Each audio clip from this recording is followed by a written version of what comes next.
Few டேஸ்க்கு முன்னாடி எனக்கு ஒரு மெசேஜ் வந்தது. என்னோட பழைய ஃப்ரெண்டு யூஎஸ்ல இருந்து எனக்கு ஒரு கூப்பிட்டு இருந்தாரு. என்னன்னா வந்து இந்த மாதிரி அவருக்கு நிறைய அவரோட தெரிஞ்சவங்க வந்து இந்த மாதிரி ஈஷா யோகால வந்து இந்த மாதிரி மரம் வெட்டி இந்த மாதிரி செலவு வச்சிருக்காங்க அப்படின்னு சொல்லி ரொம்ப கன்சர்ன்டா அவரோட ஃப்ரெண்டு அவரை கேட்டாங்க.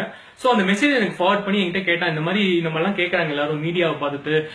சோ நானும் பார்த்திருக்கேன், மீடியால நிறைய இந்த மாதிரி இமேஜஸ் எல்லாம் வந்திருக்கு. சத்குரு வந்து மரத்தெல்லாம் வெட்டி அதுக்கு மேல வந்து ஆதியோகி சிலைக்கு முன்னாடி உட்கார்ந்து இருக்கிற மாதிரி. இது வந்து ஒரு ரொம்ப பெரிய பேஜ், சென்னை எய்ட்ஸ்ங்கிற page. Almost 8 lakh people follow பண்றாங்க. இது பாத்தீங்கன்னா இந்த கிராபிக் வந்து நக்கீரன்ல ரிலீஸ் பண்ண ஒரு ஜிஃப். அதுல வந்து எல்லாம் மரமா இருக்கு. அதை உடைச்சிட்டு ஆதியோகி சிவன் ஸ்டாச்சு வர மாதிரி ஒரு கிராபிக் போட்டிருக்காங்க. சோ இந்த மாதிரி நிறைய நாட் ஜஸ்ட் திஸ், இந்த விட நிறைய வந்து இந்த மாதிரி எல்லாரும் இது பண்றாங்க, விமர்சிக்கிறாங்க. இந்த மாதிரி வந்து கோயில் கிட்ட வந்து மரத்தை வெட்டணுமா அப்படின்னு நிறைய பேர் இன்டர்நெட்ல எல்லாம் பேசுறாங்க. சுதாஸ் வாவ்ஸ் அவங்க கூட இந்த மாதிரி கேட்டிருக்காங்க, இந்த மாதிரி இப்படிதான் கெட்டணுமா அப்படின்னு. சோ இதெல்லாம் வந்து யோசிச்சுட்டு இருக்கும்போது நான் யோசிச்சேன், எப்படி வந்து இவங்களுக்கு இந்த மாதிரி என்னோட நண்பருக்கு எப்படி நான் வந்து எக்ஸ்பிளைன் பண்றது அப்படின்னு பார்க்கும்போது சடனா எனக்கு தோணுச்சு, இந்த கூகுள் எர்த்னு ஒரு சாஃப்ட்வேர் இருக்கு. அந்த சாஃப்ட்வேர்ல வந்து பாத்தீங்கன்னா ஹிஸ்டாரிக் சேட்டலைட் இமேஜ் வந்து you can find out. So அதுல என்ன அட்வான்டேஜ்னா, ஹிஸ்டாரிக் சேட்டலைட் இமேஜ் என்ன அர்த்தம்னா, அதாவது வந்து நம்ம ஒரு இடத்த வந்து மேல இருந்து சேட்டலைட்ல இருந்து பார்த்தா எப்படி இருக்கும். அண்ட் நாட் ஜஸ்ட் தட், இது வந்து ஒரு 10 வருஷத்துக்கு முன்னாடி எப்படி இருந்தது, இப்ப எப்படி இருக்கு, அது எல்லாமே you can find out.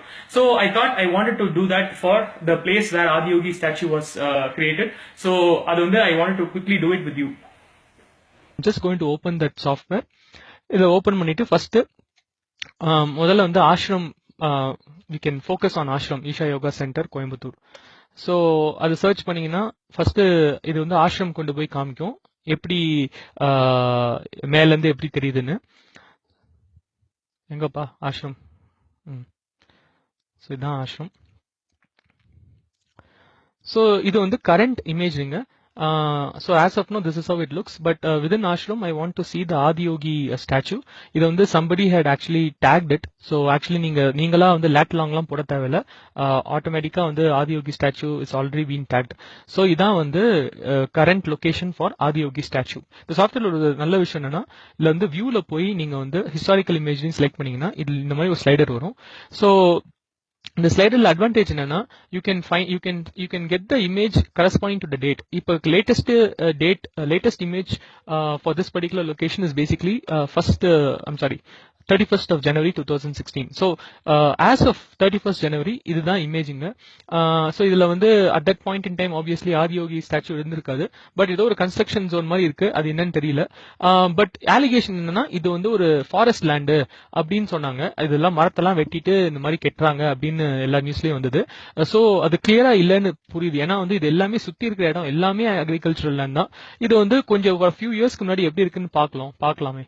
So பாத்தீங்கன்னா 2014லயும் வந்து அக்ரிகல்ச்சர் லேண்ட் தான், ரொம்ப கிளியரா அக்ரிகல்ச்சரல் லேண்ட் இருக்கு.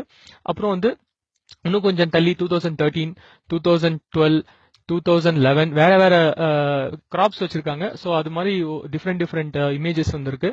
So through the whole history 2006 தான் last the data we have, earliest data we have is 2006. ஃபுல்லா வந்து அக்ரிகல்ச்சரல் லேண்ட் தான். அண்ட் இது பாத்தீங்கன்னா ஃபாரஸ்ட்க்கு இதுக்கு ரொம்ப டிஸ்டன்ஸ். இது வந்து ஃபாரஸ்ட் கிடையாதுங்க, இது வந்து தோப்பு. இது பாத்தீங்கன்னா எவ்வளோ வரிசையா லைனா வந்து மரம் இருக்கு.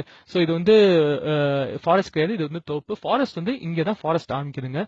ஸோ இதுதான் ஃபாரஸ்ட், இது வந்து ஃபாரஸ்ட் கிடையாது. ஸோ இந்த மாதிரி எல்லாத்தையும் மரத்தெல்லாம் வெட்டி இந்த மாதிரி பண்றாங்க, அதெல்லாம் சொல்றதெல்லாம் போய் இது வந்து நம்பாதீங்க. ஸோ உண்மையான டீஃபாரஸ்டேஷன் எப்படி இருக்கும்னு பார்க்கணும்னு நினைச்சீங்கன்னா, you can search for this place call Rondonia. இது நான் வந்து கூகுள்ல சர்ச் பண்ணி பார்த்தேன். So this is a place in Amazon forest. ரொம்ப டீஃபாரஸ்டேஷனுக்காக வந்து ரொம்ப it is notorious for it. So இதுதான் வந்து கரண்ட் லொகேஷன். கரண்டா இப்பதான் இப்படிதான் இருக்கு ரொண்டோனியா. ஆனா நீங்க வந்து ஜஸ்ட் ஃபியூ இயர்ஸ் பேக் போனீங்கன்னா எப்படி இருக்கு பாருங்க, ஃபுல்லா வந்து ஃபாரஸ்டா அந்த இடம். அதை வந்து as the years go by கொஞ்சமா வந்து ஃபாரஸ்ட் அழிஞ்சிட்டு இருக்கு. ஸோ இப்படிதான் இருக்குங்க ஃபாரஸ்ட் டீஃபாரஸ்டேஷன். உண்மையிலே நடந்ததுன்னா இப்படிதான் இருக்கும். ஸோ ஈஷா யோகா சென்டர்ல நடக்கிறது வந்து டீஃபாரஸ்டேஷன்லாம் கிடையாது, அது வந்து அக்ரிகல்ச்சரல் லேண்ட்ல பெர்மிஷனோட சிலை கட்டியிருக்காங்க.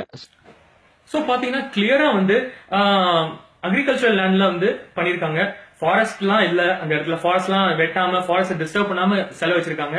அண்ட் பெர்மிஷன் வாங்கி பண்ணிருக்காங்க. பெர்மிஷனையும் ஏற்கனவே நான் உங்களுக்கு காமிச்சிருக்கேன், கலெக்டர் ஆபீஸ்ல இருந்து பெர்மிஷன் வாங்கியிருக்காங்க. சோ எல்லாம் இருந்ததுக்கு அப்புறமும் திருப்பியும் வந்து ஒரு பொய்யை வந்து 10 டைம் சொன்னா யார் சொன்னாலும் அது உண்மையாகாது.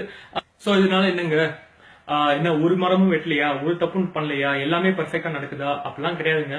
நீங்க உங்களுக்கே தெரியும், ஒரு சின்ன கடன் நடத்தினா கூட அதுல வந்து எத்தனை பேர் வந்துட்டு போறாங்க, எத்தனை பாசிபிள் ப்ராப்ளம்ஸ் நடக்க சான்ஸ் இருக்கு. இது இவ்வளவு பெரிய ஆர்கனைசேஷன், இல்ல வந்து thousands and thousands of volunteers, எல்லாம் எம்ப்ளாயிஸ் கூட கிடையாது. அங்க வந்து எல்லாம் பெர்ஃபெக்டா இருக்குமா எனக்கு தெரியல. ஆனா வந்து இந்த அளவுக்கு பொய் சொல்றதுலாம் வந்து நடக்கல. இந்த அளவுக்கு வந்து எல்லா ஃபாரஸ்டையும் வெட்டிட்டு இந்த மாதிரி செவன் சிலை வச்சு பண்றது அப்படின்னு சொல்றாங்க. அதெல்லாம் வந்து உண்மையா சுத்தமா உண்மையே கிடையாது. சோ அதுதான் எல்லாரும் வந்து கேக்குறாங்க, எதுக்கு நீ இந்த மாதிரிலாம் வேலையை விட்டுட்டு வீடியோ பண்ணிட்டு இருக்க அப்படின்னு கேட்டாங்க நிறைய பேர் ஃப்ரெண்ட்ஸ். இது எதுக்கு அப்படின்னு பண்ணேன்னு சொன்னா, ஐரானிக்லி எனக்கு வந்து உனக்கு பிடிச்ச கேரக்டர்ஸ் தமிழ் சினிமால வந்து தமிழ் லிட்ரேச்சர்ல வந்து நக்கீரன். நான் வந்து I was born in Madurai. So எனக்கு வந்து அந்த கேரக்டர் வந்து ஒரு சர்டன் விஷயத்துல வந்து ரொம்ப பிடிக்கும். ஏன் பிடிக்கும்னா, நாட் ஜஸ்ட் பிகாஸ் அவன் வந்து சிவனை எதிர்த்து பேசினதுனால இல்ல, பட் வந்து அவரோட த்ரூ அவருக்கு உண்மை மேல அவ்வளவு ஒரு உறுதி, அவ்வளவு ஒரு பற்று. அதாவது வந்து இட் டசன்ட் மேட்டர் யாரு என்ன சொன்னாலும் பரவாயில்ல, அவர் வந்து அவர் நினைச்ச உண்மை, அவர் உணர்ந்த உண்மையை வந்து அவர் வந்து விட்டே கொடுக்கல கடைசி வரைக்கும். சோ எனக்கு தெரிஞ்ச உண்மை தாங்க. நான் ஆசிரமம் இருந்த வரைக்கும் டெஃபினட்டா வந்து ஒரு ஒரு நம்ம சுற்றுச்சூழல் வந்து பாதுகாக்கிறது எப்படி அப்படின்னு ஒரு உணர்ச்சி பூர்வமா ஒரு எக்ஸ்பீரியன்ஷியலா அது வந்து எப்படி சொல்லி தந்தாங்கன்னா எனக்கு தெரியும். சோ அண்ட் அப்கோர்ஸ் அவங்க கொடுத்த அலிகேஷன் தான் கொஞ்சம் ரெண்டு மூணு டைம் பார்த்தா ரொம்ப கிளியரா தெரியல, இது பேசிஸே இல்லாம ஒருத்தர் அலிகேஷன் பண்றாங்க அப்படின்னு இருந்தது. சோ அப்படி இருக்கும்போது என்னால சும்மா பார்த்துட்டு இருக்க முடியல. I wanted to say what is my truth. I don't care who யார் வந்து இந்த மாதிரி குற்றம் சொல்றாங்க. I don't care who they are, how big they are. So அவங்கலாம் பாத்தீங்கன்னா பெரிய மீடியா ஹவுசஸ், தமிழ்நாட்டிலேயே one of the biggest media ஆட்கள். என்னால அப்படி கிடையாது. I'm just a regular software employee. வந்து என்கிட்ட 23 சப்ஸ்கிரைபர்ஸ் இருக்காங்க யூடியூப் சேனல்ல. சோ எனக்கு அந்த அளவுக்கு ரீச்சா இருக்குமா அப்படிலாம் கேட்டீங்கன்னா தெரியாது, டெஃபினட்டா இருக்காது. அந்த அளவுக்கு கம்ப்ளீட் பண்ணி மெசேஜ் கொடுக்க முடியுமானா அதெல்லாம் தெரியாது. பட் இதான் என்னோட உண்மை. சோ எனக்கு வந்து நக்கீரன்னா இதான் எனக்கு நக்கீரன். எனக்கு வந்து நக்கீரன்னா உண்மையை வந்து பொய்ய குற்றம் சொல்றதா நக்கீரன். சோ அந்த ரீசனுக்காக தான் வந்து நான் இந்த வீடியோ பதிவு செய்றேன். நன்றி, வணக்கம். என்னன்னா வீடியோ எல்லாம் பாத்தீங்களா? பிடிச்சிருந்ததா? இவ்வளவு நேரம் என் தமிழை சகிச்சுட்டு நீங்க என் வீடியோ பாத்தீங்கன்னா உண்மையிலே உங்களுக்கு தேங்க்ஸ் சொல்லணும். சோ இந்த வீடியோ வந்து தயவுசெய்து லாஸ்ட் ஃபியூ டேஸா உங்க ஃப்ரெண்ட் ஒருத்தர் இருந்திருப்பாரு, அதாவது அடிக்கடி இந்த மாதிரி ஈஷா பத்தி நியூஸ் எல்லாம் வந்து ஷேர் பண்ணி Facebookல போட்டிருப்பாரு. அவருக்கு டெஃபினட்டா நீங்க இந்த வீடியோ போட்டு காமிங்க. அதே மாதிரி இந்த மாதிரி உங்களுக்கும் நெக்ஸ்ட் டைம் இந்த மாதிரி ஏதாவது மீம், இந்த மாதிரி ஏதாவது நியூஸ் வந்ததுன்னா 2-3 கேள்வி கேளுங்க, தப்பு கிடையாது. அவங்க சொல்றது அப்படியே அக்செப்ட் பண்ணணும்னு அவசியமே கிடையாது. 2-3 கேள்வி நீங்களே கேளுங்க, கேட்டதுக்கு அப்புறம் நீங்களே டிசைட் பண்ணுங்க. அப்புறம் பாஸ் மறந்துடாம ஷேர் பண்ணுங்க.